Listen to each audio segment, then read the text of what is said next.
હવે આપણે બોલાવીએ રાજદીપભાઈને. રાજદીપભાઈ આવો તો બેટા, આમ જો ઊંચું જો. રાજદીપ, તને તારો ર આવડી ગયો છે રાજદીપ? હાલ હું શીખવાડું, હાલ આવી જા. હાલો આપણે રાજદીપને શીખવાડીએ બધા ભેગા મળીને. વેરી ગુડ, જો આવી જવાનો. રાજદીપ, તે તારું નામ લખેલું ક્યાંય જોયું છે? મેં ચોપડીમાં લખી દીધું, એમાં જોયું તું? એમાં ક્યાંય તને એવો અક્ષર દેખાય છે? જોતો સામે, જોતો બોર્ડ ઉપર તારો રાજદીપ લખ્યું, એમાં એવો એક અક્ષર હતો? ચાલો કોણ બતાવશે રાજદીપભાઈને ર? જયદેવભાઈ આવો. જયદેવભાઈ, રાજદીપનો રા તમને દેખાય છે ક્યાંય? ગોતો, ક્યાં છે? Very good.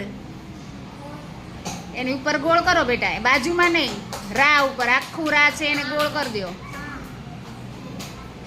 જો રાજદીપ, યાદ રાખજે તારા નામમાં પહેલો અક્ષર આવે રા, બરાબર?